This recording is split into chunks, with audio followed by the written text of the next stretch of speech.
Hello and welcome to the Teacher's Wellness Coach YouTube channel and the PASTEL Pods. This is your weekly snippet of health and wellness inspiration for female teachers.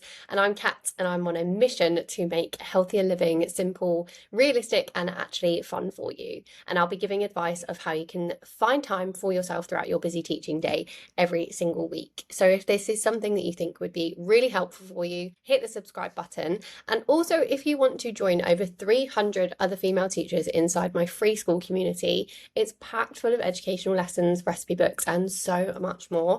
Hit the link in the caption and I will welcome you in. So in today's video I am talking to you all about a mid-year reset and I cannot wait to get stuck into this one. So if you have started the year with some big goals, some big plans, and now it's mid-year, it's coming up to the summer holidays, and you're maybe slightly avoiding looking at those goals and plans, then this video was made for you. So let's get stuck in with this and let's just talk through some actionable steps of how we can achieve this. So you started the year with big ambitions, a clear vision. You had the dopamine hit, obviously, of the January, the new year, the new me, and you had this clear vision of the person that you wanted to be. So now that it's mid-year, we are in July, which I have no idea where this whole year has gone. Honestly, it has flown by, but summer is nearly here, or for some of you, it has actually already arrived. And those goals are feeling distant from January that you set. So this is your reset guide for today. First of all, I just want to talk about why mid-year feels so hard. So first of all, the momentum is gone. The emotional energy from January has completely worn off. And what's left are your actual habits and real energy levels and a realistic outlook of what you are feeling like at this time of year. And I will also want to talk about two unhelpful responses. So most teachers either try to start completely over from scratch or quietly just give up over the summer holidays and then they try again next academic year, and neither of those work. So what actually works is taking action now and stepping back and figuring out specifically what isn't working, then addressing that and only that, nothing else, just focusing on what isn't working. So what actually works, stepping back, you're figuring out what specifically isn't working, and then you are adjusting from there. So today I'm going to take you through exactly how to do that. And it is a literal step-by-step, because I feel like if you follow this, you cannot avoid getting back on track with your goals. So this is designed to make you feel more in control of this time of year, especially over the summer holidays. We can feel a little bit chaotic out of routine, no structure. So, it's about how we can then control this time of year. And then we're not talking weeks of work here whatsoever. You can set aside a day, a morning, even just an hour, and I promise you this will make your second half of the year so much better. You can do this in the morning. You can have a reset plan. You don't need hours and hours, and it's just following 3 clear steps to then feel more in control of the second half of the year. So number 1, we're working out where you are. Number 2, we're making your weeks feel doable again. And number 3, we are testing the week that you have built. So first of all then, working out where you are. Looking back, revisiting what you said that you wanted at the start of the year. What is on the list of goals that you set out for 2026? Then check your calendar. Look at what you've actually been doing week to week. So for me, for example, I have my list of goals for 2026. And what I did back in January is the list of goals that I'd set myself. The boring part, but the most crucial part, is that you then put those plans into your calendar step by step to make sure that you are actually achieving and following those goals. However, some of these goals I haven't been doing, and I haven't been doing the tasks that have been on my calendar. So for me, just an example, I had put into my calendar every single day that I was going to be doing 5 minutes of stretching and 5 minutes of breath work.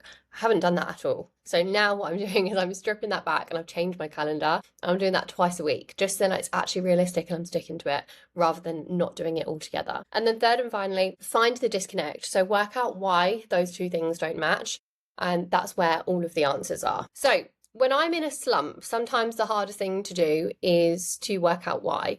Or you have some reasons as to why it might be, or this one big thing and feels like it's taking over your whole life. But it might not be the reason why every single goal isn't necessarily where it needs to be. And when you're tired or you're, unmotivated, it's so easy to then spiral and think that you've fallen off of everything and that everything is a shit show. when in reality, it's literally just one or two things. So the first thing I do is I go to my diary and I block out some time to get myself back on track.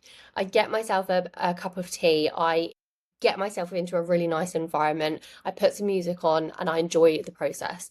And this seems like a small thing, but taking a morning or an hour to dedicate solely to yourself is the best thing that you can be doing for your self-care. And yes, like watching Netflix is great and having a day on the sofa is amazing. But the best thing you can do for yourself is showing up for yourself and actually dedicating time to do the things that you said that you were going to do. There is no better feeling than showing up for yourself and proving to yourself that you can do what you have set out of what you wanted to achieve. So it's taking the time to plan, to reset, then keep the promises that you've made to yourself. That is self-care. It is number one self-care. So once you've got that time booked in, my first step is to do an audit on how things are actually going. So sometimes I will take myself to a cafe or on a walk first just to get out and into the fresh air.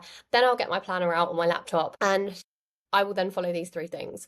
But environment is so important when you are doing these steps. So if you said that you want to, this is an example, if you said that you wanted to plan lessons more thoroughly and you haven't been, for example, look at when you plan to do it, whether it was even clear in the calendar and why it didn't happen. So for example, if you could put it in your calendar to do planning before school every single day, if you could get to work 5 minutes earlier just to have a tiny bit of time just dedicating more to planning, and realistically, you like seeing your colleagues in the staff rooms in the mornings, then you're not going to do that. So whatever it might be, you have to work out that disconnect and why things haven't been working out for you. That's just an example, a work example there. But there have been so many times where I've told myself that I'm going to work out in the morning as well. And then over time, it's gradually just fallen off and it hasn't then become part of my routine. And I would just get annoyed with myself and I'd tell myself that I need more discipline when actually, if I really look at things, it's that I need to sort out my evening routine because I'm going to bed too late and then I'm not enjoying getting up at 5 o'clock and then working out. So I'm already then setting myself up to fail. And the issue isn't then setting my alarm for the morning and the workouts in the morning. The issue is then my actual evening routine the night before. So the issue there is discipline. That's another thing that I need to be working on for the rest of the year. So it's the same with anything that you do. So if you said that you're going to make progress on something and it hasn't moved, it's almost always because it doesn't then exist in your calendar. You haven't then blocked out the time in to work towards something and you haven't made space for it in your week, which sounds so obvious, but I think we massively overestimate how much we'll just find time for things. And you need to be sticking with this like you stick to your timetable with your classes and your lessons in work. You need to do the same for your goals and outside of the classroom as well. So you're never just going to find time for things, especially as teachers. It's either in your calendar or it's not in your calendar. And if it's not in your calendar, likelihood is it's not going to happen. And I stopped doing this years ago and I'm so glad that I did, because now I really know if I'm doing something and if it's in my goals, like it has to be in my calendar, and those two things have to coexist. And if they don't, it literally doesn't matter and it's never going to happen. But I just wanted to really highlight and make sure that this step isn't about putting shame onto yourself and going further into the slump spiral, because particularly as teachers, we can be quite hard on ourselves as well. So it's about just recognizing why things aren't working and adjusting accordingly. And it's much more productive to then understand why something's not working and to make it work by changing something than to just shame yourself and to put yourself down. That doesn't get you anywhere. And sometimes you just need a bit of a wake-up call with things like discipline and just asking a few questions to yourself of why things aren't getting done. And, it's not being mean or telling yourself that you're a crap person over and over. It's just highlighting areas that you want to work on and figuring out why these areas aren't working at the moment. So if you do find that you stick to something religiously for a few days and then you drop off, I always remember I had a guest on a podcast and she is bloody incredible. And she said, if you forget to drink enough water for one day, you wouldn't then never drink water again. So just think about that habit. And for example, if you are driving a car and if one tyre is burst, you just fix that one tyre. You don't then go around and slash the other 3 tyres. So why would you then do that with everything else, with your goals? It's working on the basics and then knowing what you're not doing so you can actually act on it. Okay, the calendar does not lie. The calendar needs to be a huge part of this process. So if a goal isn't in your calendar, it isn't going to happen. We need to make sure that we are moving forward, we are being kind to ourselves, and we are not dwelling on the negatives. We are changing those and reforming those into positive, actionable steps. It's also about understanding why, and that always beats self-criticism. So why something isn't working, adjusting it is far more productive than just beating yourself up over it. And then just to reiterate again, the hydration rule, right? So yeah, if you forget to drink water for one day, you're not then gonna never drink water for the rest of your life. So the same applies to your goals. Now, it needs to feel doable again. So don't design your ideal week for your most rested, most disciplined imaginary self. You need to pick 3 non-negotiables that would make the week feel like a win, then reschedule them around your real energy, not your ideal energy, okay? So this is a really good time for you to do this when you're going into your summer holidays.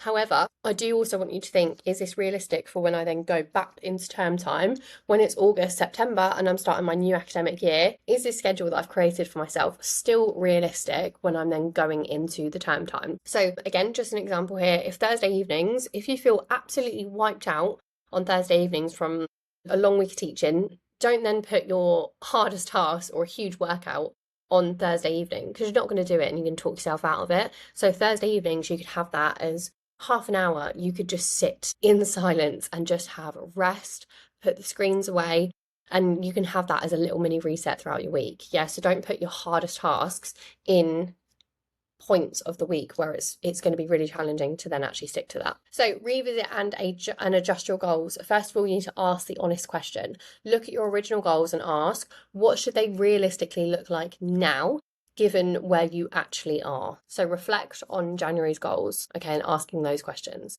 Second, edit, don't abandon. So if you plan to write detailed lesson plans 5 days a week, but currently manage 2, edit the goal, don't abandon it. Okay, same with workouts. If you had planned to do 5 workouts a week and you haven't stuck to it, reduce it to 3. And then third, the winning equation. So a realistic goal you actually hit beats a perfect goal that you avoid every single time. It's just about making it realistic and sustainable that you can actually stick to it.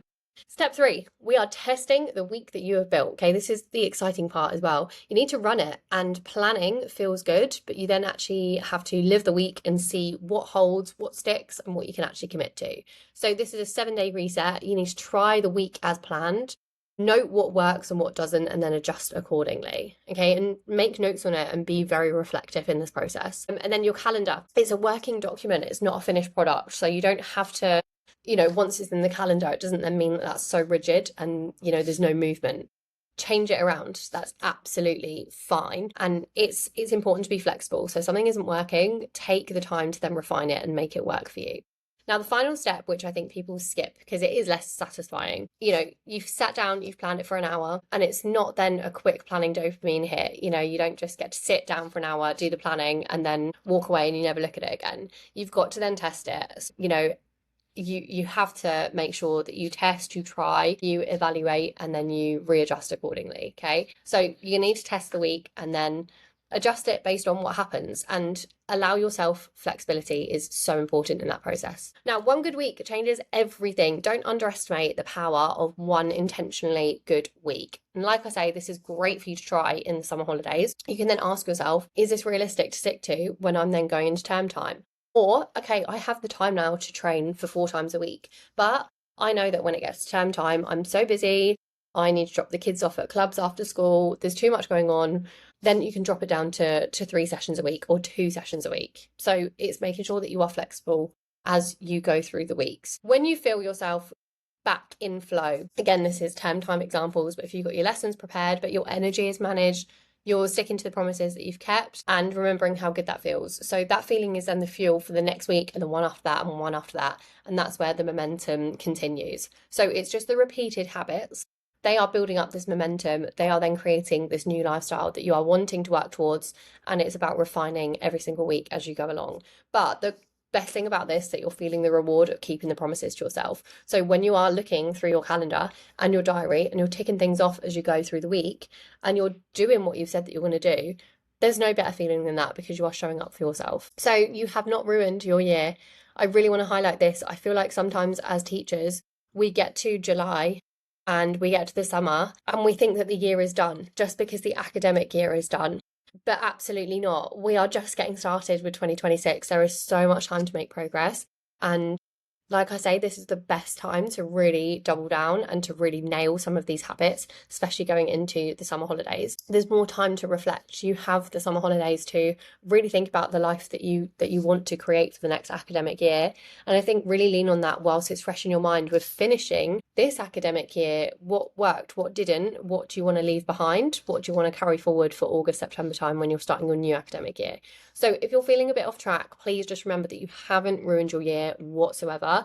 You've just reached the point where your original plan just needs adjusting, and that is literally living, and it's life, and you're much better off adapting and moving forward than just ignoring it, with putting everything off for 6 weeks and then just starting again in August, September. Time to act is now. Like, honestly, you are going to feel so much better going into the new academic year with all of these habits set up and really working on this. And it is so nice that you have the time for it. So reaching mid-year, feeling off track just means that your original plans just need adjusting. It's part of the process. So if you want to dive in a little bit further, and if you want step-by-step resources, as well as health and wellness educational lessons, hit the link in the caption and you have access to my free school community. As I said at the beginning of the video, it's packed with fun lessons and an all-female teacher community of absolute legends in there. There's over 300 of us and the vibe is great, so get stuck in. And I thought I would just end this video with this quote: "Never expect to fail, but always plan for it." And that is James Clear. The book that he has wrote is Atomic Habits. It is so good, and I speak about this book so much, honestly, because it is just life-changing, and it's just about all of the small habits to build up as you go through your day-to-day. So the fastest way to get back on track is knowing exactly what to do when you're off of it. So adapt, adjust, and keep going. And I cannot stress this enough, is that your second half starts now. It does not start when it's September. It really does start now. You can make huge progress from now until the end of 2026. So it's about taking action and following these steps. And I'm excited to see where you go with this. So thank you so much for watching. Honestly, I really appreciate it. And if you haven't already, please like and subscribe to my channel. It really does help, and it really does make my day. I would massively appreciate that. So thank you so much for listening, as always. And if you have watched this and you think that another female teacher would massively benefit from this video, please share this link with them. I want to be helping as many of you legends as possible. So I will see you in the next lesson, and I will speak to you very soon.